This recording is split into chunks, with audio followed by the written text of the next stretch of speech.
This is an Audio Wool original. This episode of Frightday is brought to you by Gates of Hell Chipotle Hot Sauce by Frightday. Bold chipotle flavor blended with habanero peppers for just the right burn. Kissed with garlic and passion fruit. Zero human blood, like none at all. Visit shop.frightday.com before the first batch disappears. Hey guys, thanks for listening. If you'd like to support us, go to patreon.com/frightday.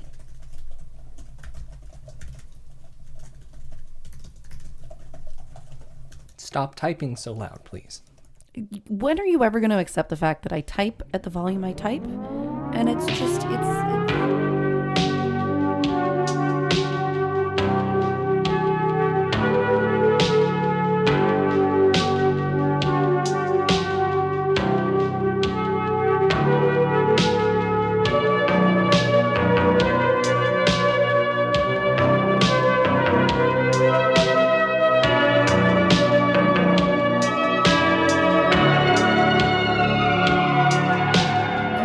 accepted about me, B. New year, new me. No dramatic intro this week. Feeling a bit laid back. First time doing one of these year-ending episodes without covering a film as well, which leaves us more time to talk about the best 13 films of 2022, what got close but didn't quite make it. We'll run through some major-ish announcements about the future of the show, and wrap things up, of course, with Kelly's creepy predictions. Kelly, Happy New Year. Hello. Good to see ya. It's been a while. Has it? I think so. I remember you feeding me horrible snacks. Bad snacks. Fairly recently, Cinema actually. Autopsy. You're in charge of snacks next time. They just I sure as shit am. have to be novelty and fun. You got to be thematic. I'm going to go with a theme. I think it's going to have to be a Valentine's Day one. All right, we'll pick a good classic film to do the next Cinema Autopsy for. And, well, actually, we'll talk about it later in the show. Okay. Kelly, what a year. What a year. 2022, the movies is back. I mean, honestly. Well, actually, I don't know how I feel about that statement. I went to movies in the theater at a regular clip. Yeah, I went to more. I still don't think I'm at regular, but mostly that's just because I've turned into like a basement dwelling gremlin. Who just wants things on VOD. Yeah, pretty much. Have you had enough of streaming services? No, I'm good. You need more. I'm fine with them, yeah. You don't get the Frightday bill we get our what's it called? The piece of paper? Statement. Yeah. I'm the one in charge of those. You know what, though? I'm aware of all those things. Yeah. I was doing some personal financial auditing this week to try and see like what subscriptions. Holy fuck, I spend money on so much dumb shit. Yeah. Oh my lord. Well, it's very scary. remember the time we had 3 active HBO Max or Go, I think, right? Subscriptions? No, that's amazing. Yeah, I though. spent a bit of time talking to HBO and they gave us our money back. Oh, thanks, HBO. Thanks a lot. Thanks a lot. Cool. But we're absurd. We are. Thanks to the Frightday Society, of course. Yep. The ones who keep this thing going. We're not wasting your money. No. I sat on the phone. Yeah, you did. With HBO. And I bought Hulu just I made it right. from a me standpoint because there were so many movies I wanted to catch up on, and most of them were on fucking Hulu. Yes. Huge number on Interesting Hulu. to say that because we took a couple weeks to just watch what we hadn't Yep, we had seen, to catch up. which was, I think, very important. I'm glad we did that. Yeah. Netflix. Where the fuck have you been this year? Yep. What happened? It was the place for streaming horror. Yeah, I guess it was. It's so funny. It's been such a different year that that was far enough back in my memory that I actually had to think about it to verify that was ever the truth. I mean, like, it clearly isn't the truth now. Yeah. But upon thinking about it, yeah, I think you're right. Hulu did it this year. Well, I think Shudder really did it this year. It was the year. I don't know if you've been to a movie theater lately. We're going to be covering a film pretty soon, earlier this year, Skinamarink. Skinamarink-y dinky Don't sing dink, it. skinamarink-y doo. This is the dangers of saying that in front of you. I was in a theater the other day. In this house. Trailer for Skinamarink brought to you by Shudder and IFC Midnight. So fucking cool. On Good for the you, big Shudder. screen. Both of you. I don't usually see IFC Midnight ads at the AMC. Oh, I guess that's true. Yeah, I was shocked. In this house. That's awesome. Can't wait to watch the movie. A lot of buzz around that. Yeah. Oh, I keep wanting to say, but we'll talk about that later because that is kind of what this whole year-end wrap-up episode's about. It's very horror-focused. We don't get the opportunity to talk spooky flicks as much, considering we're a horror podcast. But Yeah. technically, a lot here. We're going to say a bunch of names of films, and we're going to tell you our thoughts on it. On that note, we should probably get going. Yeah, we probably... Oliver. I need you to quit nesting.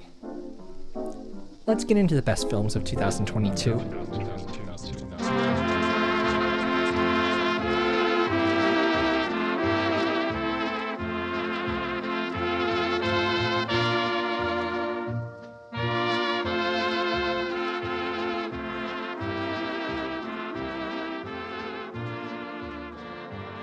So I kind of struggled with this. Traditionally, and we've been doing this for 7 years at this point. Is this our 7th or 8th? 7th or 8th time doing best of list. Probably 7th, right?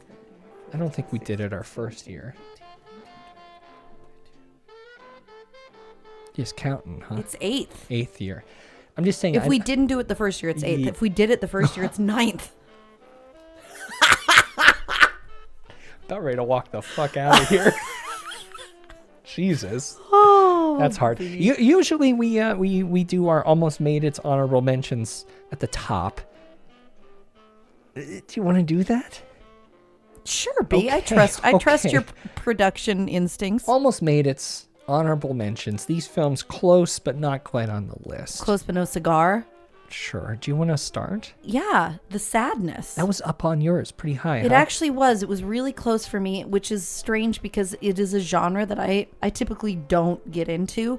It was phenomenal and scary and Zombie, not your genre. and runners. You know, I'm such a bigger fan of running zombies. These guys go fast. Yeah, that's what I mean. Yeah. Running zombies from this and from Busan. 28 Days Later Okay. are my faves. However, problematic director here, Rob Jabez. Oh, yeah, he is problematic. I forgot we talked about that before, didn't we? Bad taste in the mouth, not just outwardly. He did some sketchy stuff on set. Came out of his mouth, not ours. We weren't there. Yep. Like, you can't deny the gore in this is really fun. I love horror that pushes boundaries. Or, Yep. or else, what is horror? You know, what is True. the genre? If you're it not- isn't doing that, then what the hell is it doing? So when someone steps up and does something like this, you know, it deserves a nod. And I appreciate you, Rob. Let's just fucking straighten up, okay? Yeah, please. Is he doing anything? I'm not sure. All right, I that's all right. look into it. He's probably pop onto That's his fine. Tumblr page where he draws all those fetish cartoons. Oh, Yeah. right. Resurrection. I talked a bit about this on the last episode of the Writers Room podcast. Not very many people feel like I do about it. It is like a slow burn, gaslighty little descent into madness thing, starring Rebecca Hall. Oh. A weird Is film. it Tim Roth? It is Tim Yeah, Roth. I did really want to see this. I heard it was great. It's I heard wonderful. it's a pretty whiz bang end. Yeah, and that is where people split. Okay, well, don't tell me. Don't spoil me. Certainly won't. All right. Rebecca Hollick over here, though. Love it. Oh, she is great. A wonderful Totally agree. film and Totally beautifully shot. And, you know, Tim, always amazing as well. So Yeah. that's one I think deserves some attention. I'm not sure if you caught A Wounded Fawn. Nope, I didn't. I don't know if you saw it, if it would have made it on our list. Josh Rubin, unbelievable performance. I caught it over the weekend. Do love him, Best thing Travis Stevens has done. which is not saying much But if you're me. it could be enough. I enjoyed it quite a bit, and it's another example of Shudder stepping it up. Mm-hmm. Pearl was great. I don't know. Yeah. Well, it was pretty rich in plot. It still felt kind of rushed. Yeah, I mean, considering X it was- didn't even make my list. Is that right? Yeah, I mean, it was close, but it wasn't on my 13, so... Deadstream, I think the only found footage POV horror on the list. Yeah, I really liked it. Clearly, Dashcam did not make my It list. didn't, and we will be talking about that later. Fuck her. Are you all right? Yeah. Just upset. And they're just a couple movies that make me angry. Joseph and Vanessa Winter. Cannot wait to see what these folks do. So fun. Jumping right in. They did VHS 99, which you might talk about later as well. We might. But they did some great work. Really unique Halloween feature film there. Smile, did you catch it? No. But you did say that for a wide release, it was actually pretty impressive. Pretty surprising, yeah. And I heard that from multiple people, too. Yeah. Not just you, so I'll actually believe it. Taylor Hawkins died. I can't not say that one of the first things I watched this year was Studio 666 in the theaters. Not the best film. They're non-actors. I think it's a really fun idea. Yeah, they're not. It's For they're not Taylor supposed to be. alone, go check it out. A weird one that I think we both caught that was very unexpected. Adult Swim's Yule Log. So fun. I mean, good. completely off the fucking great. rails. You know what I loved about it though? It managed to cram in every single fucking horror subgenre that you could. We had everything, and I certainly loved the that. point. It was super fun. A little long. But Yeah, I do think it was long. I think Casper Kelly did a pretty dang good job with this. He wrote the Cheddar Goblin segment on Mandy. Not segment, I guess commercial. I do like Cheddar Goblin. But also, I Classic. mean, been around a while. It's good that he finally got some credit here. Yeah, agreed. Remember Too Many Cooks? In the kitchen? No, on Adult Swim. Nope. Same guy. Anything else that we left off of this list? I mean, I'm sure there's plenty, but Menu? Yeah, I watched this yesterday, and I definitely had it higher up on my list than you did. It almost made my list. It was just, I was really dithering at the end there. On my personal list, it was number 12. Super fascinating movie. I told Byron before we started, I believe there is a new subgenre of horror, proletariat porn. Kill the bougies. Well, you which know that I can get behind the cinematic expression of. It's kind of fun. White Lotus. Director of Succession is behind this. Which is exactly totally the makes same sense. thing. Yeah. Anya Taylor-Joy, unbelievable. Ensemble cast. Nicholas Hoult played maybe the most hateable male next to Scarfman in Fresh. But Okay. Scarfman and Fresh is pretty rough. Standout performance by Fiennes. it's Voldemort. You're saying Voldemort? He played Voldemort. I've never seen those features. Harry Potter's? Nuh-uh. Yeah, he was the Never. Voldemort in the Harry Potter's. Unbelievable. Anya Taylor-Joy doing some wonderful stuff as well. But didn't make it. Who cares, right? So close. Moving on. Moving Scream right on. 2022. Oh, Shocking. hold on. One more. Yeah, And Scream. Halloween Ends, which is bizarre to me. I actually had Halloween Ends on my list. I I really did see liked that. I really liked Halloween Ends. I felt like it almost redeemed the trilogy. You put it at number 12 on yours as well. So it was good.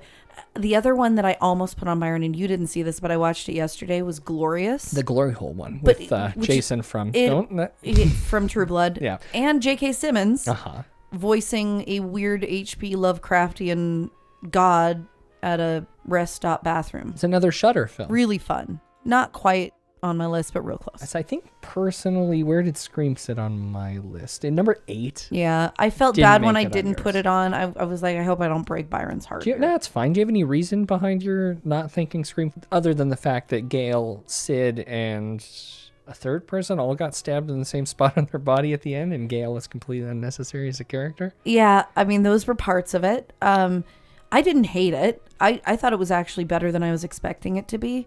It was fun. It just, to be honest, there were a lot of really good horror movies this year.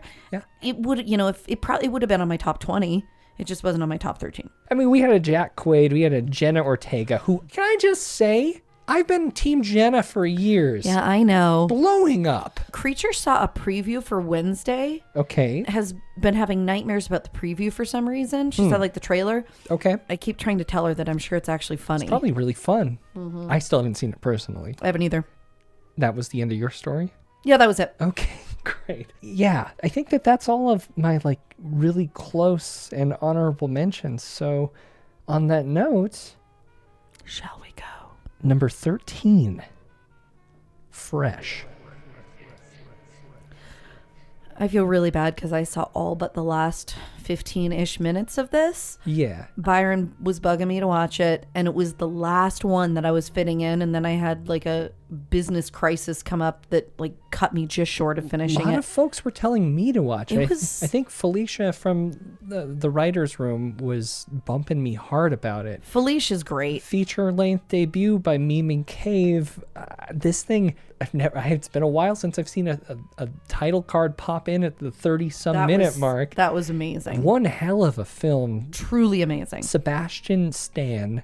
Yep. I guess I like him quite a bit. He was Pam and Tommy, of course, but Oh, also I didn't know that he was in that. Is that the Winter Soldier guy? The Winter He Soldier is. That's what I gentleman? know him for, which is Bucky I Barnes. fucking hate Captain America. Unpopular opinion. I hate Captain America. Okay. And because of that, I always liked Bucky more. Sure. Let's talk about Daisy Edgar Jones instead. Unbelievable performance. This thing is so fun. It's a unique twist on a cannibal film. It's a Hulu. It is. Produced by Adam McKay as well, who also produced The Menu. Yeah, and all of those super great Big Short, etc. Yeah, he's kind of the man behind dark funny at this point, whether it's horror or financial crime, or politics or climate change. Sure. It's wonderful stuff. This film caught me off guard. It really did, and it's one that I wouldn't have seen if I wouldn't have given myself a couple extra weeks to catch up. So, maybe it's the poster. It looks like shit, right? I wouldn't say that. It's not great. I think it looks like the Suspiria designer took it. Yep, exactly. Number 12, Prey. Yep. So I hate to say it, Byron was right more this year. One of my resolutions is to be right more than Byron in 20. I'm just Good joking. luck with that. We're doing resolutions too. I don't know if I mentioned that. We are. Yeah. But Byron was trying to get me to watch this, and I have to say, Sam loves the Predator movies. I just have never given a shit about them. They're just not my thing. I think that they're stupid Arnold shit. It's fun, masculine fun. Yeah, but like I love Alien. Like I'm very into Alien's that smarter, franchise. though. Yeah, I guess that's probably why. Yeah. I just never really liked Predator, so I really didn't want to watch this. And then Dan Trachtenberg, of course, the man behind 10 Cloverfield Lane. Which also was fine, but didn't convince me because that was a fine movie, but I didn't go bananas for it. Quite a bit. However, he has done a little bit with The Boys, which I really enjoyed watching in 2022. Mm-hmm. And Byron really pushed hard. So Sam and I watched it on a date night, and holy shit, it was actually good. It was way better than like the normal Predator crap. It's a little richer Interesting in story. Characters, context. They actually cast indigenous actors, which was amazing. It had a storyline that was at least something personally I could get behind and become interested in and invested in a way that none of the other Predator movies have done for me. Amber Midthunder can throw a hatchet. Holy shit. That was cool as hell. It was great. Intimidating. It took me a second to get to this. I mean, a film set in 1719. I wasn't sure if this was going to be the Predator film for me. I have to agree with you, Kelly. This was an absolute delight. I think it made it not on my list at all. Yeah, well. But it was very high up on yours. Yep, you just forgot. No, it's not true. I didn't forget. I think you forgot it. And I was pretty close to being on my list. But number 11, we covered it in episode 326, Men. Directed by Alex Garland. This one was way higher on my list than yours. I don't think it was on my list. It wasn't on your list at all? It was not on my list. Yeah, so this was the other subgenre of horror that I loved this year. Okay. Fuck the patriarchy porn. Mm-hmm. I mean, we had like a lot of these. In fact, we'll talk about. Spoiler? Sorry. Okay. Was another one of these that dealt with patriarchal issues, women in a very nuanced, unique way. Yeah, I agree. And just the acting. Oh my God. I don't understand like how that wasn't memorable enough to make your list. I mean, I remember Jesse Buckley's performance was incredible in this, and I agree with you completely. Alex Garland's, sometimes directors and writers get caught up writing themselves. Well, and listening to his interviews Alex Garland's just amazing, and Jesse Buckley was incredible. Also, Rory Kinnear. You can't not talk about Rory Kinnear.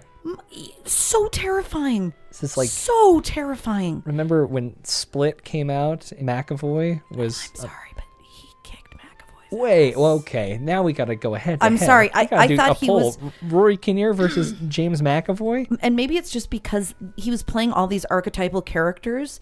You would be hard pressed to find a woman in the world who hadn't encountered at least one of those characters in her life. Yeah.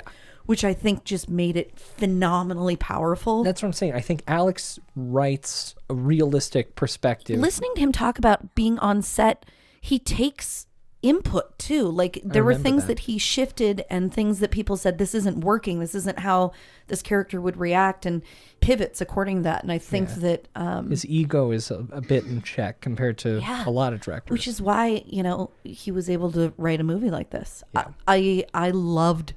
This is one of those that goes on my list of like, at some certain point in my daughter's development, we will watch this movie Yeah, together. your daughter had nightmares watching the trailer for Wednesday.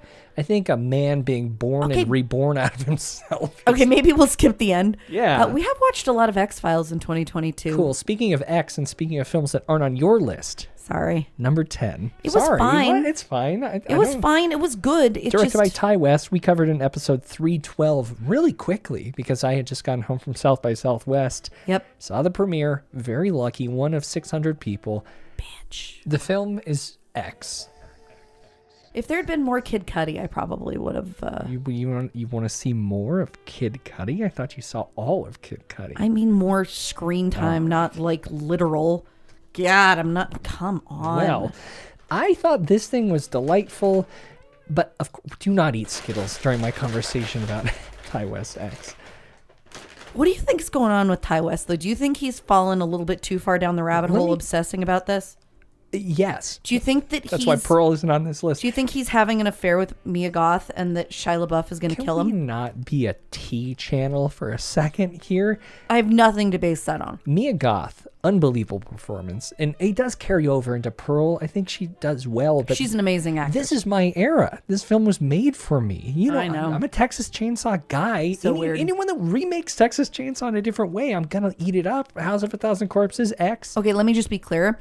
If we put this head to head with House of a Thousand, this for like sure. 10-1. Uh-oh, did I just say that? I You love did. this movie. It was good. Mia It just Goth, wasn't top 13. Jenna Ortega, Brittany Snow, Owen Campbell. Owen was in my number one film of last year. My Heart Can't Beat It Unless You Tell It to. yeah. Was that last year? The perfect cast, and it's creepy. I'm afraid of old people. The soundtrack was great. Tyler Bates, Chelsea Wolfe. I love this film. I do kind of wish that he would have stopped. I'm not excited about Maxine with a bunch of X's.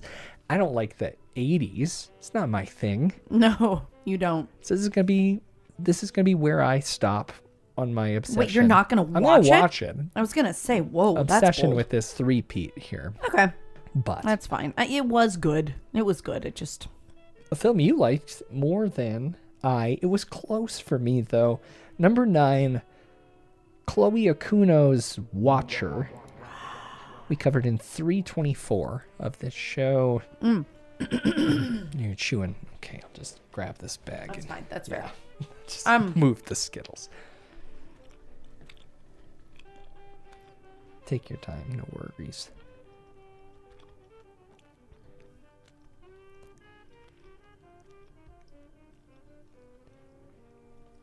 Okay. The Return of Micah Monroe. So Micah Monroe and Carl Glusman play this couple living in Romania. Carl did a really good job of starting the film as a solid partner. Like, he wasn't awful. He wasn't this immediate, like, okay, well, I'm going to hate this dude. But as he and his wife continue on in their time in Romania, she gets more and more isolated, and he becomes more and more neglectful of what is obviously a really miserable situation for her. She's Well, there's lonely. a serial killer in her town. And there's a serial killer that she's very scared of, and he thinks that she's just being ridiculous. And again, this really does a great job of capturing, I know the term has been overused so much, but I do still think that it is a huge issue in our society. Inadvertent gaslighting. It wasn't like malicious. He wasn't being an asshole on purpose, but it was just how things manifest in a lot of relationships where a vulnerable person can suddenly have their voice taken away from them, which, you know, multiplies the shitty feeling of being vulnerable already.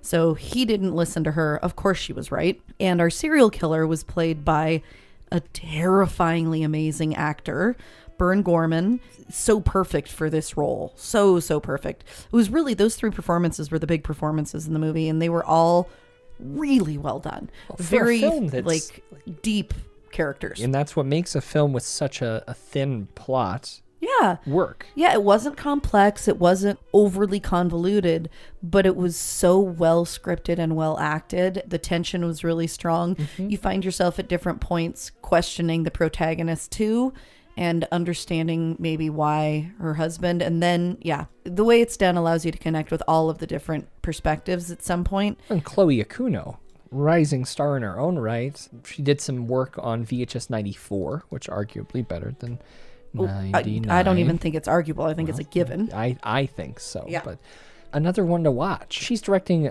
at least one episode of the new Let the Right One In TV series, and I don't know what else she's up to, but that's exciting. It is exciting, and I think she'll probably be doing more because this, for a small movie, I think was, Small movie got a lot of attention. It played South by Southwest. and I've seen it on tons of people's top lists. Premiered at Sundance, IFC Midnight, and Shudder collaborated to put it out. It also went out with Focus Pictures internationally, which is pretty wild. So it's if you haven't seen it, if it's been in your queue for a while, pull the trigger. Like, definitely. with a name like Watcher, it's... I mean, and honestly, I will say go ahead and watch the Netflix series The Watcher as well, because I thought that was really fun too. Yeah, why not? But this was great.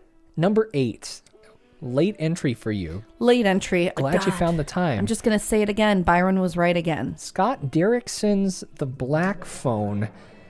And I don't usually like these kinds of movies, Kelly. No, and honestly, I didn't want to watch it because part of it was the kid stuff, but part of it just looked like a dumb story that I've seen 100 times. Yeah. And then within the first 15 minutes, I saw that the way they were developing the young characters in this movie almost felt like Stranger Things level character development. Slightly elevated. Yep. A lot more thought out and fleshed out and invested than you would typically get in a movie like this, which I think changed it from the get-go. We've got a brother and sister that are living in this small town in the late 70s. Denver suburbs, yeah. Yeah. North Denver suburbs, I believe. The Grabber.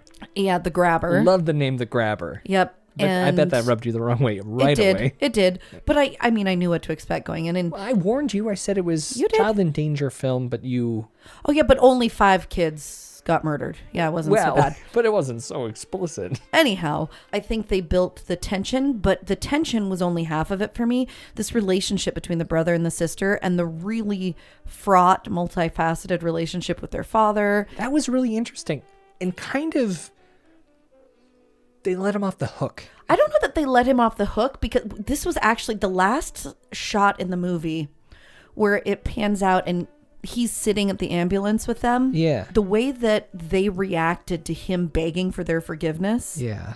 It wasn't like, oh yeah, Dad, we love you. It wasn't like a Steven Spielberg reaction. Sure. It was a little bit more complicated. It was very much like, it's not okay. You've got some work to do. Right. And I actually really appreciated that. I thought that it took the high road in a lot of places where it could have gone cheesy. I have to say, some of the stuff with the dead kids and Let's like back the up, though. apparitions. Jeremy Davies, I just want to shout him out. He's one of my favorite character actors working right now. Yeah, from Lost. He played he was in Lost, but he was in tons of stuff. Like He's got to have played Manson at least 12 times because he looks like Charles Manson. He was in Manson. Helter Skelter. Okay. Yeah, he's played Manson, but he's one of my favorite character actors, so it was really, really great to see him. He was very, very good, and he did a great job of this very complicated role, I thought. I liked the way that it played out. I thought that it was a good story. The kid actors were amazing. Unbelievable. The paranormal stuff teetered for me of like going too far into that direction. with the visual, the ghosts and stuff. But I think they did a good job with it, though. Mason Thames playing Finney did a really great job. Yeah. But honestly, I think that Madeline McGraw totally stole the show. She was incredible. Like, good enough that the next movie that she's in I will probably watch just to watch her. Ethan did a good job too. Oh yeah, but he always does. Being gross. He has a belly in this. He's got a spooky mask. He doesn't really have much of a belly. The way he's sitting at the top of that stairs shirtless in that chair. I mean, I personally thought his brother did a really good job. Wait, what? The coked out investigative brother. Yes. Anyhow, it was really well done, Byron. You were right. Thank you. Appreciate that. And Sam really liked it too. And Scott, good work. Coming back from Doctor Strange, didn't abandon us here. You know what's funny is I still haven't seen those, and people say that they're great, but I need to watch them. I think that they're fine Marvel movies, but kind of like James Wan, they're returning to their roots. They are. And I respect that. They are. Go make that money and then come back and spend that budget on us. Number 7, Hellbender. This was just such a cool family production. I mean, the story behind it is as fun as the movie itself. We talked about it in episode 3. And 1-3. Super small budget, grassroots indie feeling movie. It's the Addams Family, not the Double D version. John, Zelda, and Toby Poser. A family project, like you said. I think maybe the only witchy film that got entered in this year. And that's my thing. It's a mother-daughter metal band, and they also happen to be witchy. That was the the kind of corny stuff that I wish wasn't in there. Oh, see, I loved it. I thought it was fun. This is the low budget filmmaking that I want to see, and I don't see a lot of that. Contrasting from the Black Phone to this, it's interesting. The seat filling horror has kind of been doing it for me this year. Well, it's been better. I Yeah. mean, it has been better. But I think that this and the next two entries on our list really capture what we started doing Frightday for, if that Sure. makes sense, Yeah. Byron. Well, what can you say about Hellbender? It's good. Check it out. It is, yeah. It's fun, slightly surreal at points, and they do a lot with the budget that they had. Another Shudder gem. Absolutely. Art is beautiful as well. Beautiful art. Number 6, we covered it in episode 322, Chris LaMartina's WNUF sequel, The Out There Halloween Mega Tape. And not just because we're the first thing heard in the film. Which is Gotta amazing. get that out of the way. That was amazing. Unbelievable. But yeah, like you said, Kelly, this was our full circle moment. Again, not just because we're in it, but because of all the elements that went into it. Yeah. So many familiar faces, huge nods towards the horror community, and a project that has been so grassroots, a long time coming, and, you know, a sequel to a film that deserves all the credit in the world. Oh, so much fun. I never get to feel part of the cool kids club, but the fact that we got to see this movie this year, and we were a group of small, because you had to order had the to physically physical buy media this, yes. to see this movie. How fucking cool You is can't get that? it on Blu-ray right now. It's Yeah. only available on VHS and DVD, and then once those sell out, I believe he's going to go to Blu-ray. I don't know what the release plan for this is. Yeah, but that's the most beautiful part of it, is it's such a passion project that isn't even the driving factor. Listening to him talk about this movie is just so inspiring and so cool, and watching it was a blast. Oh no, I'm going to cry. It was so good. We got together around so Halloween and fun. watched it. Was it our Halloween It episode this year? was. It was. Melissa LaMartina really stepped up to the plate in Oh this. yeah. Yes, she did. She really did. I don't want to talk too much about it. This is like the third family flick on our list. Oh, I guess Deadstream didn't make it on our list. No. But Deadstream, Hellbender, and this were all like family productions. And you'll love to see that. I love it. I love it. Hopefully you get to see this at some point this year. Yes, Yeah, please actually, keep your eyes peeled. Order it. Writer Get the physical media. Jacob wants to check it out from us. Oh, does he? So I'll send it to That's him. amazing. Yeah. Oh, he probably deserves Maybe it. I'll burn a Make him copy. write. Isn't that's kind of Make him write a letter. Okay. Disavowing the Scary of 61st in order to get. it's gonna be a tough He'll ask. do it. Big He'll do it. ask. Big ask. Uh-huh. Number 5, Jane Schoen Burns. We're all going to the World's Fair. This is another one that I felt was very kind of at our roots. This is the type of movie that we love to cover.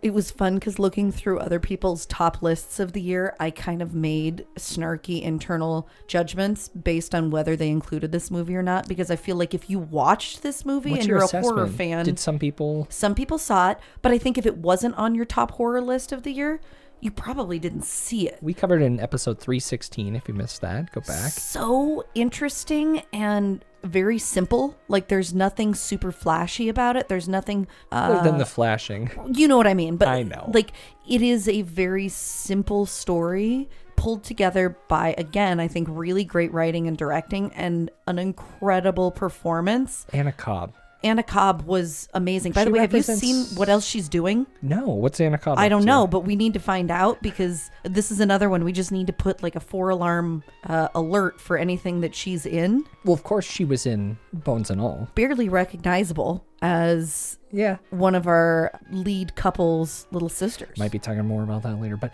Anna Cobb's performance in this as Casey, like, just so intimately emoting what it feels like to be. An awkward teenager. Yeah. And I was such a fucking awkward. Now, I did not have like a shitty situation with my parents, luckily, but I was such an awkward teenager. And maybe that's why this spoke to me. I was like, oh my God, yes. Well, the isolation at the beginning of the internet age was just like so unique. And I think that they fucking nailed it. They totally in this did. film. The scene where she's dancing. Uh-huh. She's awful and it's awkward and I can't remember the last time I felt that strongly with something that wasn't horrific or like meant to totally be gory and shock you.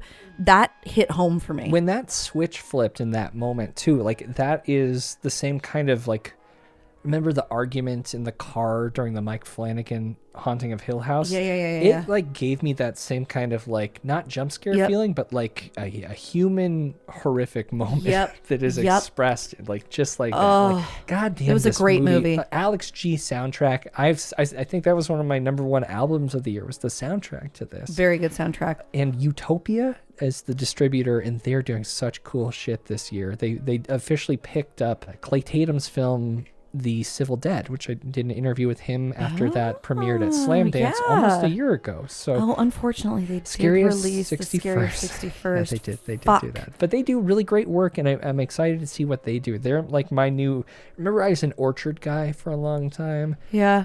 They're my new distributor to watch. I love these guys. Okay. Of course, keep our eyes on Jane Schoenburn, of course. Oh my gosh. When we could say something about Michael J. Rogers being one of the most complex characters that we've watched this year. Yep. Yeah. I wouldn't mind a sequel to this. I don't know what they could do, but I know that this style of film isn't going to end here. I think Jane's doing some cool stuff coming up. Number 4, familiar name, Jordan Peele, a film that we covered in 323. We watched it in stadium seating, Kelly. Yes, we did. The last weekend that a theater was open. So brutal. Yeah, like this old school theater on the Oregon coast that was closing. Nope. Very controversial. A lot of people didn't like it nearly as well as Jordan Peele's other movies. I did. Neo-Western, sci-fi, horror. I liked the messaging. I fucking love Aliens. I don't know Everyone if you guys knows know it's this. Aliens. Okay. We don't need to whisper about Yeah, it. I love Aliens, and I like the way that they did this. In some ways, it reminded me a little bit of Arrival. Okay. In the way it was kind of a reimagining of what an alien life form could be or look like, or how it could interact with us, or what its purpose would be. It's just a sharp contrast to me bitching about what Predator is as an alien. This was really phenomenal. I thought it was really interesting. I loved the cast. The comedy in it was really entertaining. It's a wild ensemble, and it's a really interesting... It's an interesting story. Beautiful wraparound. Those are some conventions that Jordan hasn't really gotten to play with so much. This is one of those that I've thought about a lot over the course of the year, because I guess it's probably been, 6 months since we saw it. I really have thought, like, okay, did I just buy into this because he did it? Was it really not as good as I'm trying to make it up to be? But no, I really did like it as much as I thought I did. It wasn't everyone's movie, but it certainly didn't change what I consider to be almost an unprecedented string of directorial work. I have no idea what he's making next. I don't know if it's even been announced, but I don't know. Very hopeful that it will be along the same lines of what he's done, because I think we're lucky to get his movies. Along the same lines of also being different? Well, being a unique exploration of some subgenre of horror. I did fall asleep during this movie. I did watch it again, and I like it. I don't think where to even end on my list here. It was number 6. And if I was reevaluating, I might put X ahead of this. But I do like it. And I agree with you. I think Jordan's got a very unique string of films under his belt at this point. And I can't wait to see what he does next. Byron, what the hell's our IMDb Pro account? I'll say that publicly right now. You could go ahead and say that. We can do it later. Okay. This is a really unique situation. Has this ever happened? No. But... more unprecedented. Everyone's familiar with Triple G, Guy Fieri's Grocery Games. For the first time ever, we've got ourselves a 3-way tie. It's a triple B situation, Kelly. 5 Bs, if you count one word said 3 times. Little tease there. I guess let's jump right in. That film, of course, tied for number 1. I'm sorry, everybody. This could infuriate you to have this sort of widely regarded number 1 shared spot. A film that we covered in episode 325. Helena Regen's, probably not saying that right. Bodies, Bodies, Bodies. This movie was so joyful. Yes. It also falls into the proletariat porn. The theme of the year, it seems. It is. It really is. And Yeah. oh my God, the joy that this movie brought me. First of all, the cast was phenomenal. Ooh, beautiful ensemble. Amazing. Lee Pace. Poor Lee Pace in that movie. I really did feel bad for him. Chase Sue Wonders. Maria Bakalova, Amanda Steinberg. Pete Davidson's there too. Yep. I caught this at South by Southwest, immediately called that this would be the film of the summer that all of the Gen Z and the millennials could come together on. I don't think that is true. It slipped by a little bit. Yeah, I kept telling people to watch it. I made so many people watch this movie. We went and stayed with some friends at some point in October before Thanksgiving, friends that have kids. I made all of them sit down, like the one night that we had where all the kids went to sleep and us parents could actually hang out. I made everyone sit and watch this because How'd they feel about it? I'm like, though? you guys, this is so good. You have to watch this. I'm shocked though by the. I mean, it's not think like they people liked think it. it's a bad movie. They didn't love it as much as I did, but I think they liked it. I absolutely love this thing. I cannot. I think I've seen it 4 times now. I cannot get enough of this movie. Oh my God. It is like horror comedy at its absolute best. It's a new ensemble slasher style thing of its own, but like it nods to the past and the way that they speak. Well, it's Agatha Christie's and Then There Were None, which is really fun. Sure. Right? And then it's like got some similar vibes to Scream. It's self-critical. It's even, biting. It even poked fun at people like me, you know? It was just great. The way it's shot, the location, the acting, like it's a pitch perfect. What's next for this director? I think she's probably going back to Normsville for sure. Fuck no. It's fine. She can just give us that one. I'm okay with it. Not me. You want more? Of course I do. Oh no. She's very busy doing stage productions. Okay, but that's cool. This is cooler. From the Netherlands. This is cooler. This was a wild. I would appreciate more. Okay, well, I'm sure our audience would love the next B, sharing a spot with number 1. Zach Kreger's Barbarian, which we covered in episode 328. Oh, this movie was so good. This movie was almost 2 different movies, and both of them were so good. Zach Kreger, of course, part of the Whitest Kids You Know, joining that world of comedians turned horror masters, Jordan Peele, Josh Rubin, and now Zach Kreger. They just get it. They understand timing and tension and release. And Justin Long, in this case. Oh my gosh. I love properly using a long. I love that dude. Georgina Campbell. I mean, honestly, this whole like timeshare horror thing that is trickling in, like Superhost, The Rental, even like the double booking of a film that I just saw starring Winona Ryder. What was that? Oh, really? Gone in the Night. How was it? It was fine. It wasn't great. Really? But it is interesting that we're discovering this new uncomfortableness in sharing spaces with other people. Mm-hmm. It really opens new doors, Kelly. It just gets Sam further and further away from... He'll never do it. No.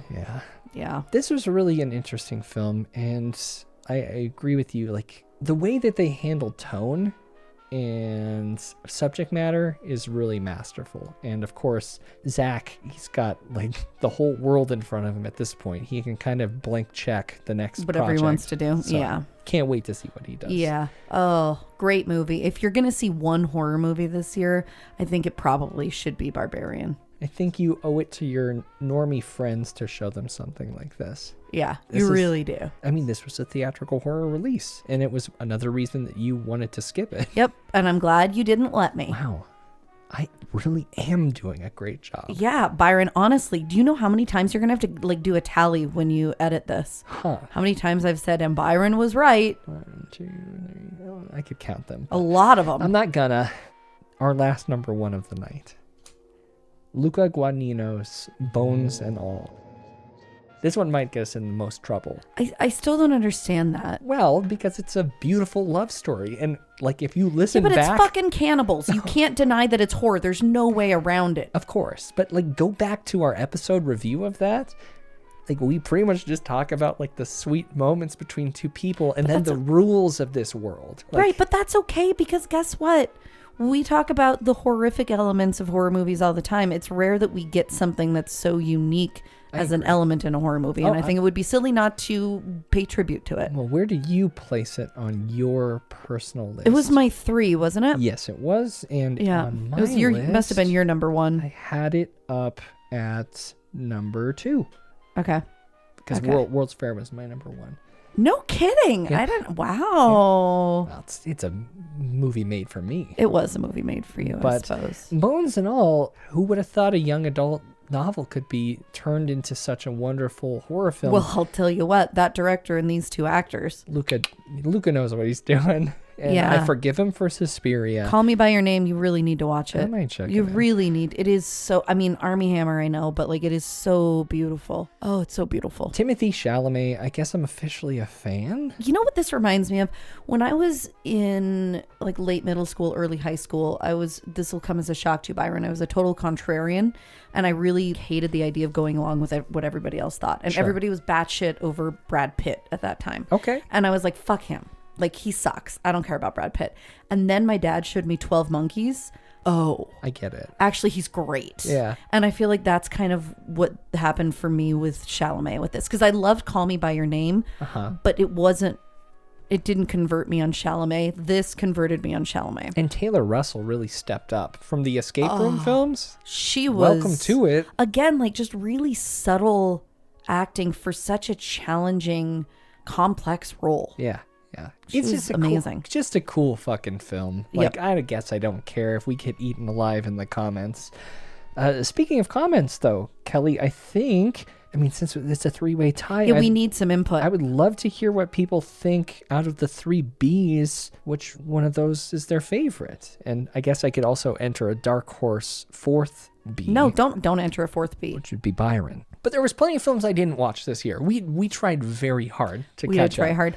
I started to watch Crimes of the Future. People told me that was going to be amazing. That was Cronenberg's thing. Yeah, and I love Cronenberg. It was. I think it you was, might like his son more. Yeah, I think so. That It was upcoming over the top. It was just a little bit too like weird, esoteric, sci-fi, artsy. I could tell I wasn't going to make it. So We did a lot of that last year, too. Titan. to me, it was twice as far in that direction as Titan. Possessor was Brandon Cronenberg's. I fucking loved Possessor. And that had the same kind of tinge of sci-fi, but Yeah, but not nearly. I mean, nothing this like was Crimes. I didn't catch Crimes of the Future. So. Watch the first 10 minutes, you'll know what I mean. Brandon's upcoming film, though, Infinity Pool, trailers are out now. Tell me about it.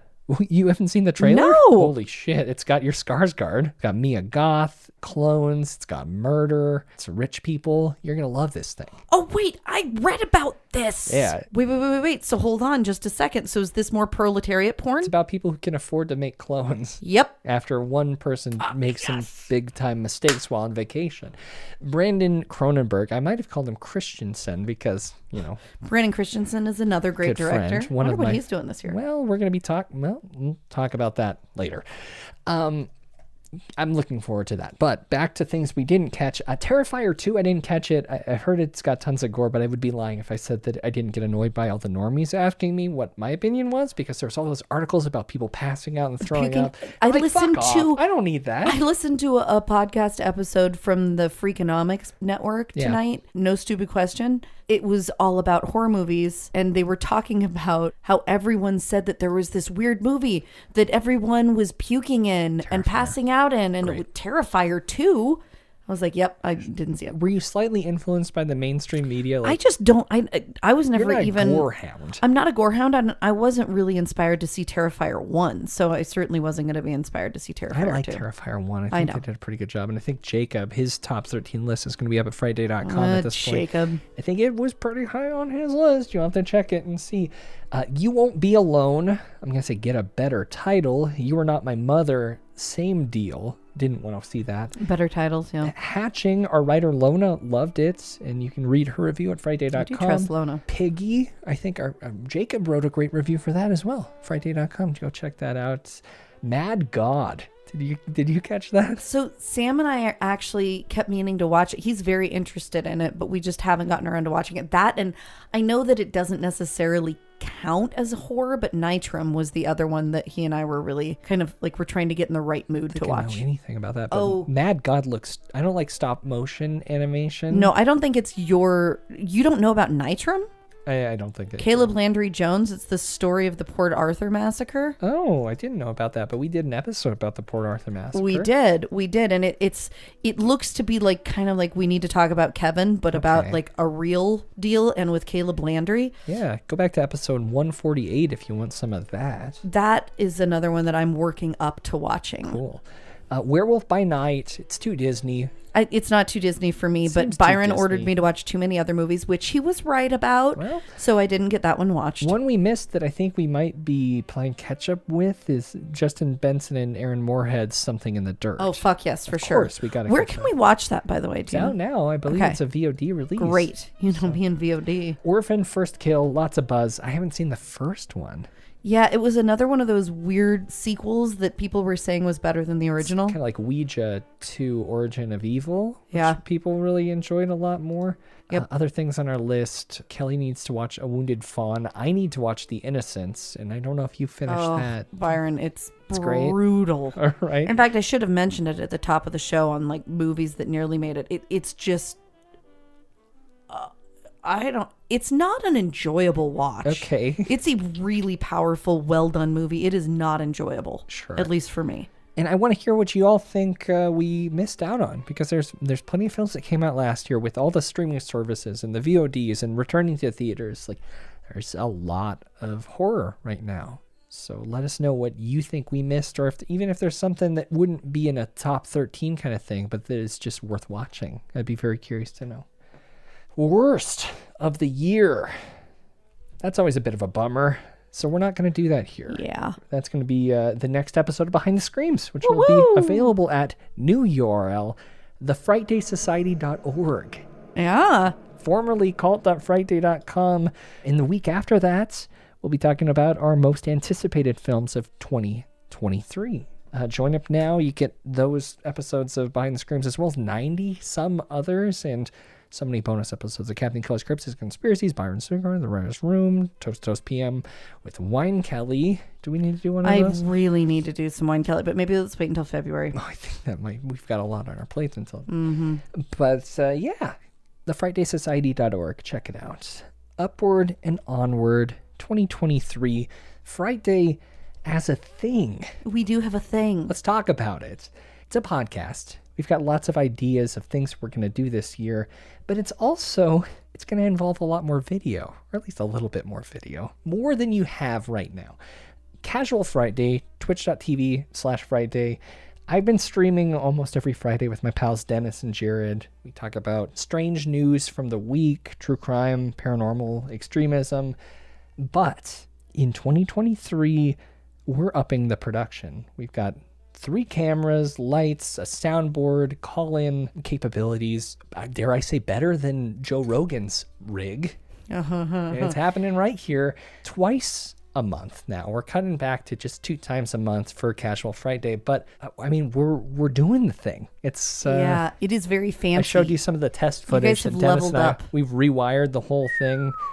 But if you want a taste of the Casual Friday stuff, I'll pitch the Patreon one more time. All the replays of old episodes are available now. That's Casual Friday. You can search it at thefrightdaysociety.com. Follow and subscribe to that right now, twitch.tv/Frightday. You might notice that I didn't mention Kelly in that project. That doesn't mean you're not going to see her. No, it doesn't. Because Frightday Live. You guys, this is a really big deal. Once a month, we're going to be doing a live episode of Frightday. Yeah. Which is going to be broadcast at the same place, twitch.tv/Frightday. This means you get to see the kind of unfiltered way that we would do this show. It's true. It also is going to give you the possibility of interacting with us while we do it live. It's going to be us covering a film, but also at the end, it's going to be us talking to you, answering some questions, and being on video. Yes. I'm excited about that. Also excited I'm going to need to buy some wardrobe. Do you need a makeup person? No. Okay. You can use the Frightday card. I've spent a lot of money on this. Cool. Okay. Okay. Fair. But that's not the only thing that we're going to be doing live this year. We've talked a bit about it, but we're going to be doing some live investigation, some ghost hunting with these broadcast cameras behind us, these Wi-Fi broadcasts. You guys. Listeners are going to be able to switch between views of Kelly and I with cameras strapped to our dang heads. We're going to ghost hunt in some, abandoned prisons that are rumored to have lots of spirits, all kinds of places. That's very exciting. The show in general, though. Do you have any ideas of what we're going to be talking about this year? I mean, I'm very excited to talk about, Byron doesn't want me to, but I really don't. I want to do crop circles. I realize it's visual, but it's so easy for people to pull up. And everybody has something in their head when you say crop circles. The stories behind them are phenomenal. I am very interested in talking more about some of the more woo-woo aspects of Church Universal Triumphant. Oh, yeah. I'm going to be jumping in with my Elizabeth Clare Prophet cut. And I'm going to talk about Saint Germain. And that's going to be a lot of fun. I'm going to do a cryptid this year. You are going to do a cryptid, and I'm proud of you for that. I'm probably going to do a more in-depth review of Chupacabra at some point because it's a cryptid that I think has some interesting context behind it that we haven't necessarily explored. There are a lot of Bigfoot developments that I feel like need a catch up at some point in the year too. I just wish that whole world wasn't so co-opted by anti-vaxxers and I know QAnon lunatics. I know, but we got to be the strong one in the crowd, Byron. David Paulides is officially off the deep end. Has he not been for a year? It's been a couple years, a slow slide. And I found a Sasquatch festival that had a large Q, capitalized Q in the name. So I reached out to the event coordinator to try to see what the hell is going on. They're dodging me pretty hard. Oh, really? Yeah, well, they can fuck off then. Well, I'll get to the bottom of it. Maybe we need to start our own Sasquatch festival. That's not a bad idea. Hickmanish in the Discord channel asked a question, said, can you give us any hints on big interviews that you'd like to do in 2023? Not David Paulides, but Kelly, I got a lead the other day on someone who worked at Hardee's with Nathaniel Barjona, who's willing to talk with me. God damn it. I thought you were going to tell me that you got George Knapp. We'll reach out to George Knapp if you'd like. We do have some communication back and forth. I would like to talk to George Knapp. And here's the thing. I also would like to talk to Jeremy Corbell. I am not kidding you. I'll get Corbell on the phone. I would really like to have a conversation with Corbell. Okay. I'm ready for it. What about that guy who talked to the man in black? That story that we did. The weird, yeah. Sure. We could do that. We could do a Marian Rudnick follow-up. I wonder what Marian's up to these days. And of course, we're going to talk to our buddies like Seth Breedlove. And in fact, Seth has some new stuff coming out that we definitely need to talk. Well, I worked on his last film, and it's really great. Yeah. I think you'll enjoy this one, too. Brandon has a new movie coming out. Also, what I saw of that from my trip to Buffalo, really, really great. So, yeah, you're so much fancier than me. I know. Well, just get rid of the kids. Ditch them. I know. They're so cute, I know. They're worth most of the time. They're worth having around. I would love to hear what people want us to do. Yeah. Who they want us to talk to. More directors, more paranormal folks. And also any topics that you would like me to cover, because some of the ones that I suggest Byron thinks may not be good, and it's always good to hear from you guys. Literal hell is still on our list. Yeah. That's a heavy topic. Yeah. That would be interesting for me. Time for the most anticipated announcement. You guys. Camp Frightday 3. Yes! February 10th through 11th. That's the weekend before Valentine's Day. So, of course, love it will be in the air. Because we love all of you. I want you right now. Visit frightday.rsvp right now to sign up. Attendance is going to be free this year. Counselor packages of some sort will be available soon. But yeah, right now, frightday.rsvp. Pull over your car. Pause your us. Pause your us. Pause your us. And go to frightday.rsvp. I'm excited to see you guys. We want all of you there. And yeah, attendance is free, so there's no reason. Please join us. We've got live Byron Serial Corners, Kelly's Cryptids and Conspiracies, Cinema Autopsy, trivia, a table read of another film, special guests, so much more. I can't wait. That was almost a year ago, the last Camp Frightday, and almost a year ago we did something else. Resolutions? Yes, we did, and we're doing that again this year. Yeah. Do you want to go first? Oh, we're doing that now? Yeah. Oh, okay. Well, one of my resolutions is I'm going to work on pronunciation and preferred nomenclature. That's great. Because I've finally accepted that the alternative word for Romani is definitely not okay to use. And Just let everyone clap at home for you. Yeah. It's been a long journey. It has been. And it's hard because I keep seeing like very mainstream, like new movies that are using it constantly. But you know what pushed me over the edge was a New York Times quiz, and on the new season of White Lotus, Tanya, the character played by Stifler's mom, definitely threw down that word a couple times. And people it was, were like kind of... It was very clear that was like mocking that somebody would be so stupid as to use that word. I was like an okay. off-putting choice. Okay. Yep. Yeah. It's time, Kelly. It's time. It's time. Well, I'm proud of you. So I'm working on those things. As a producer, very excited. Yeah. Yeah. And I was telling Byron this the other day because I almost stopped watching The Innocents because there's a horrific animal death very early on in the movie. Are you going to grow up this fucking year? I'm going to grow up with regard Oh. to animal deaths and toughing it out just like I did with Innocents. And I'm not going to change it all with the children deaths part. I think that's fair, but you can only have one. I only get one. I only get one. I need to figure out what my one is. More date night horror nights with Sam. That's cute. Yeah. So hopefully people make more date night horror films. Well, I mean, luckily for Sam, Doesn't matter. it doesn't matter. I'll watch any horror movie for a date night. Speaking of watching horror films, Yes. my sole resolution this year. Your sole resolution. In the past, it was old and it was foreign. And what else? What else have I done over the 8 to 9 years? You've done specifically black and white. I think you've done 80s before. Oh, that didn't work. None of these None of those worked. None of these worked. You're not a real resolution. So this year I'm backing up. I do a lot of resolutions, just not. Not for these. I guess not. Yeah. So I'm backing up. I'm stepping back. My resolution this year is to watch horror films. Wow, Byron.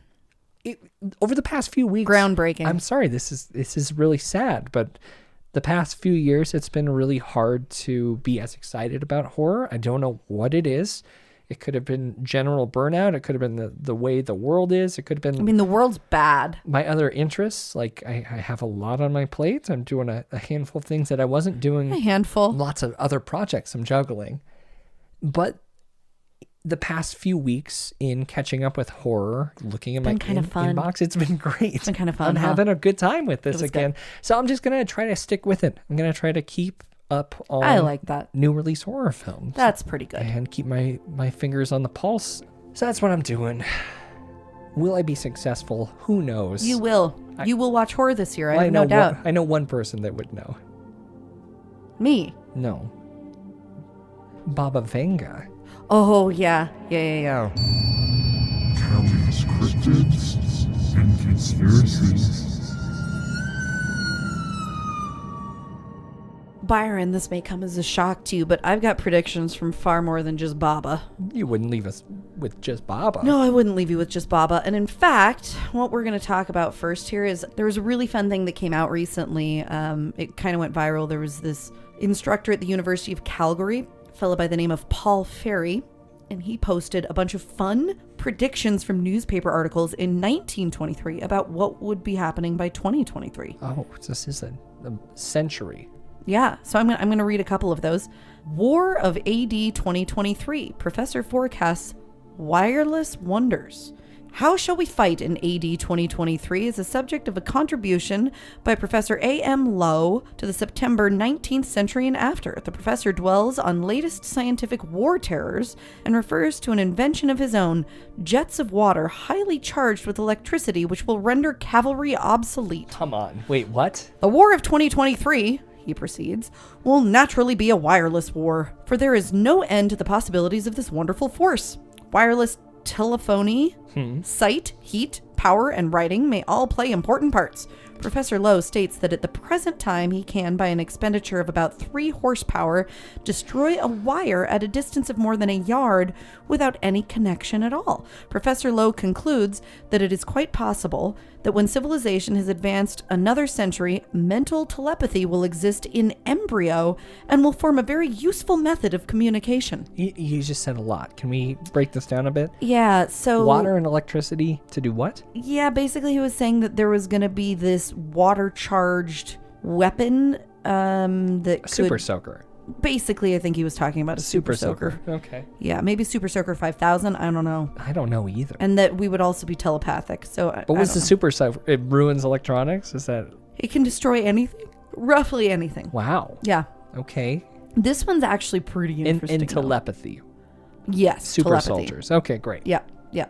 I don't know. That could be happening. This one's a little bit weirder. EMPs, though. We should, real quick, Oh, EMPs are fun. that's a real thing. And then, all the radar blocking that we have. Yes, that's true. That's true. That is They not aren't the... necessarily water-based. No, but I think that we're two separate things. Yeah, well... Kinda, I don't know.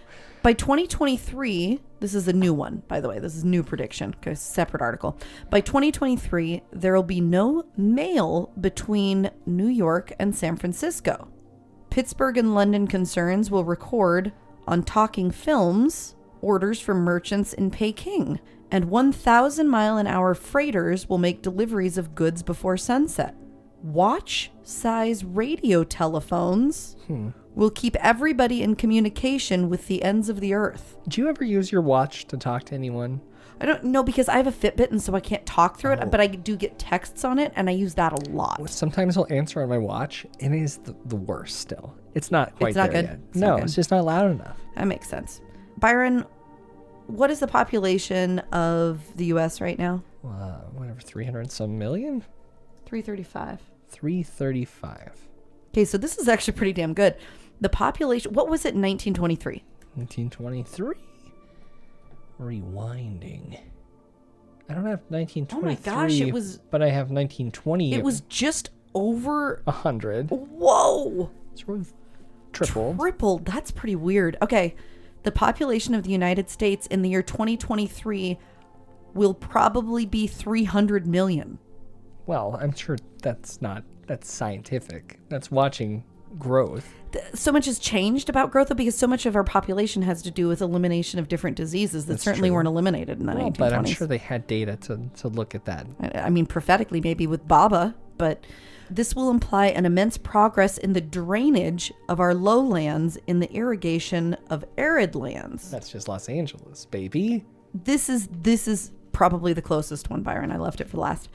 In reading a forecast of 2023, when many varieties of aircraft are flying through the heavens, we do not begin the day by reading the world's news, but by listening to it. For the newspaper has gone out of business. Yikes. That's pretty creepy, huh? If you sit down and think about this stuff logically, I guess it makes sense. I don't know. Think about back then, though. Like, the idea of internet, telephones that work the way they do, But they had even radio, of television. right? Yeah, but that's just, I mean... I would have never anticipated people making daily podcasts for news, though.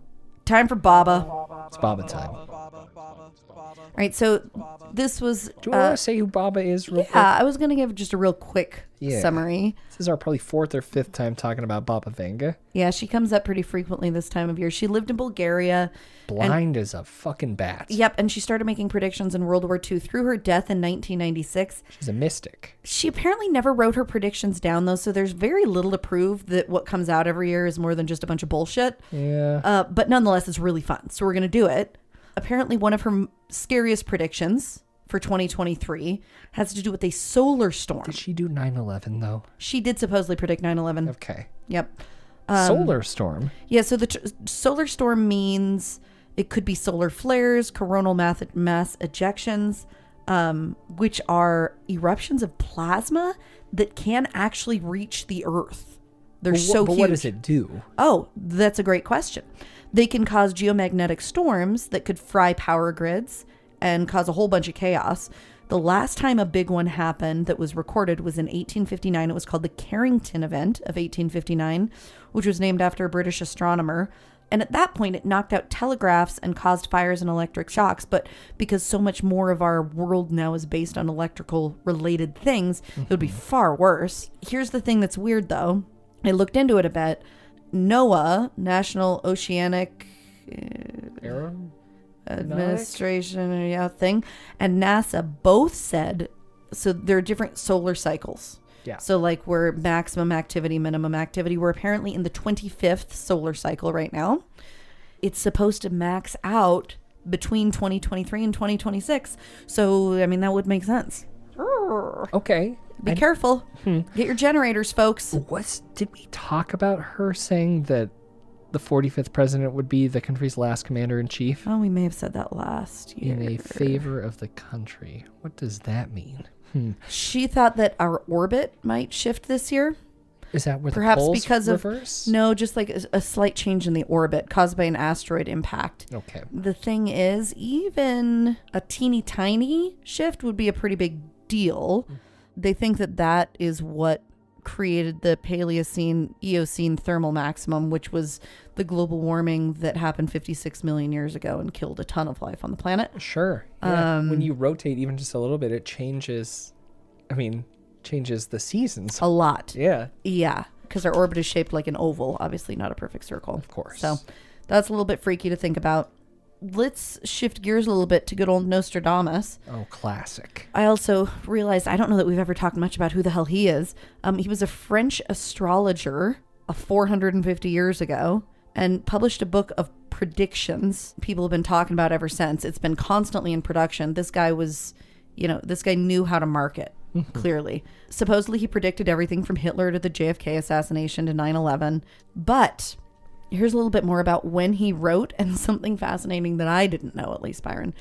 According to The Guardian, he wrote all of his prophecies over a 7-year period. There were 942, and they were all in quatrain form.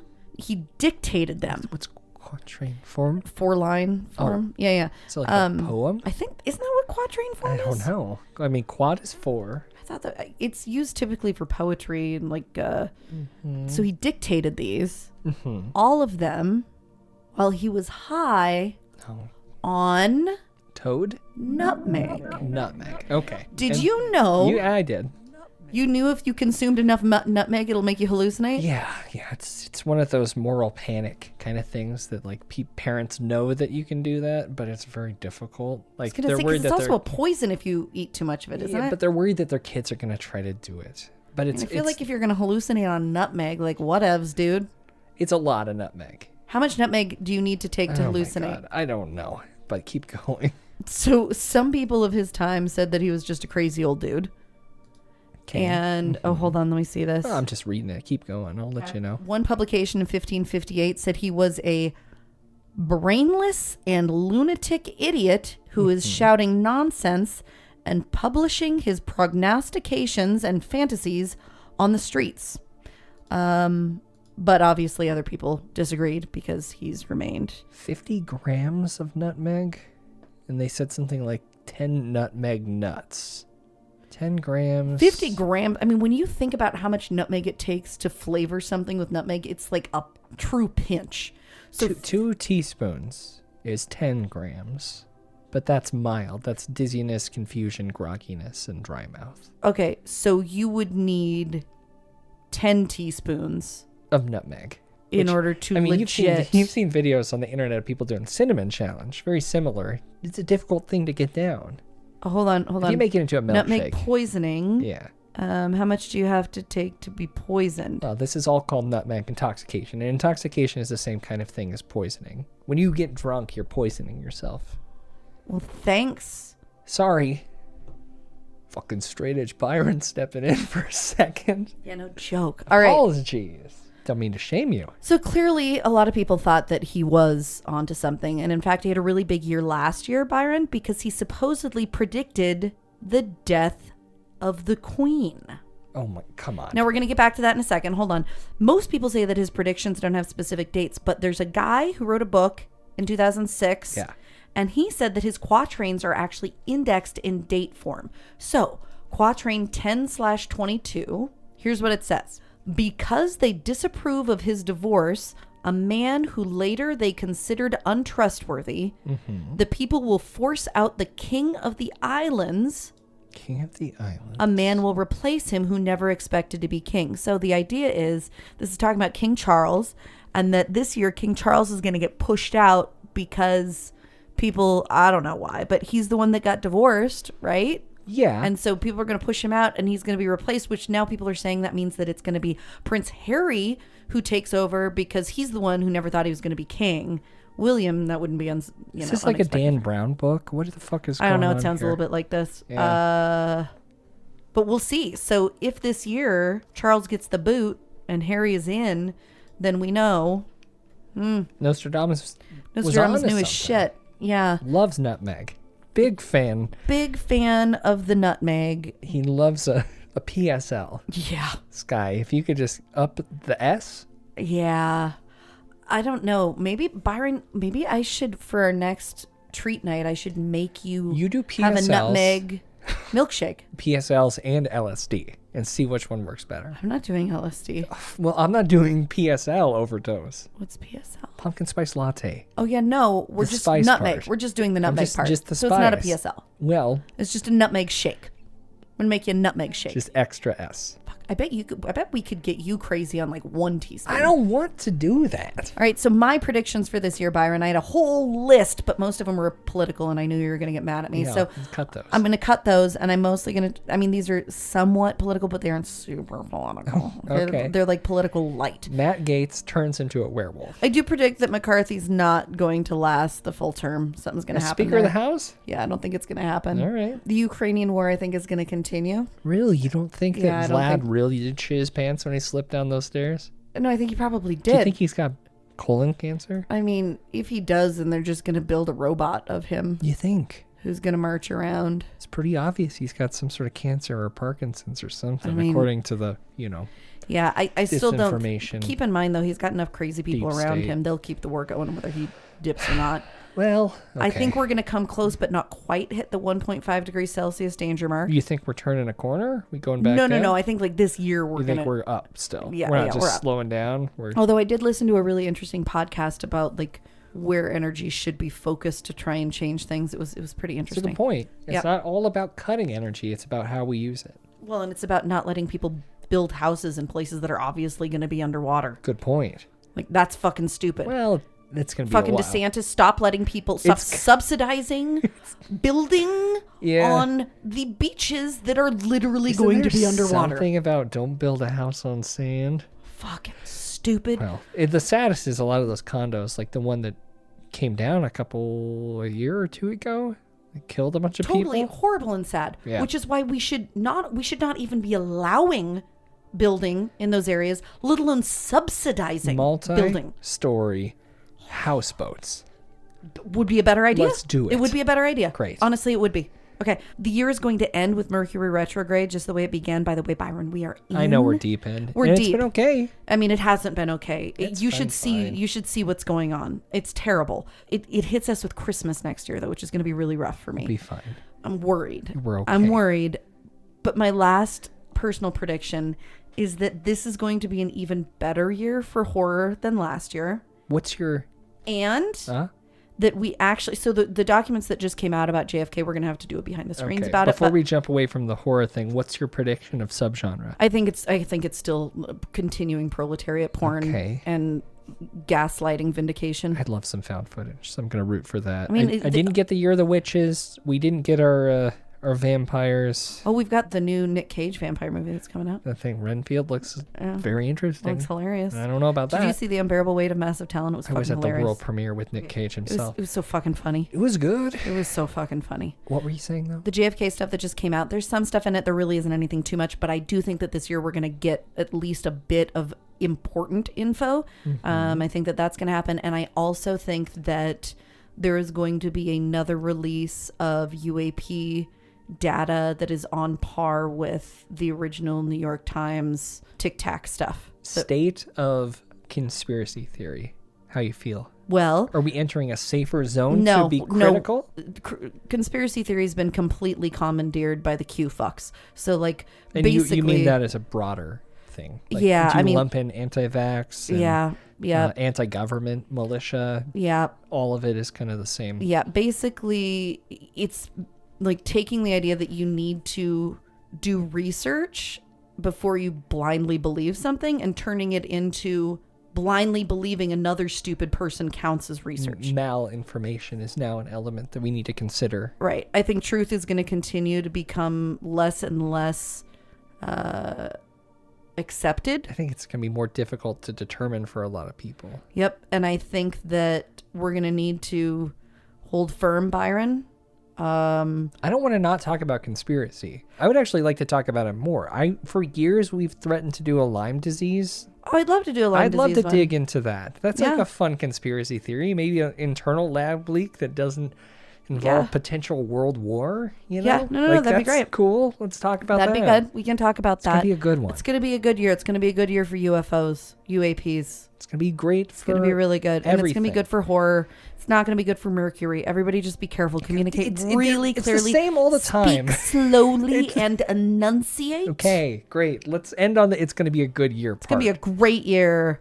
Friends. As we jump into this year, and until the next episode, Kelly, where are you gonna be? Well, I really am not hanging out on Twitter much anymore other than to watch bad lip syncing. I'm going to be on Instagram a bit, and you can always email me. I'm always on email. Kelly@frightday.com. We haven't done True Tales of Terror in a long time. And We have a great one lined up. We moved it back. It was going to be a holiday season one, but maybe we'll record it while you're in Disneyland. That would be great. And when you get back. World! How many fucking years do I have to go to Disney World? It's Disney World. World! Okay. Calm down. Or else you don't get to go.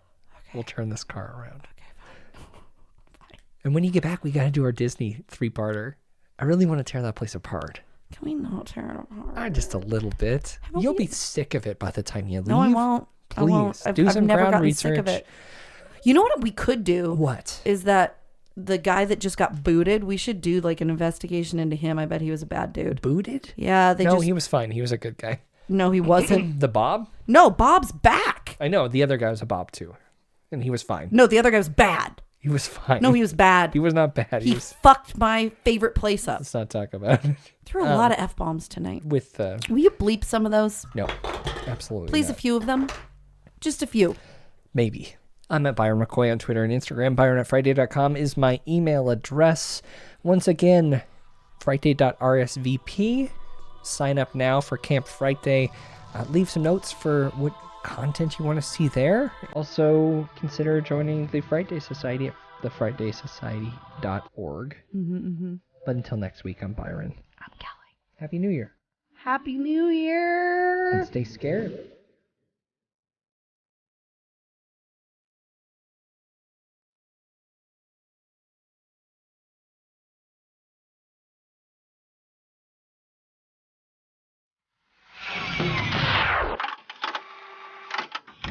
You've been listening to an Audio Wool original, produced by Byron McKoy. Theme music provided by Cemeteries. For more programs like this, visit audiowool.co.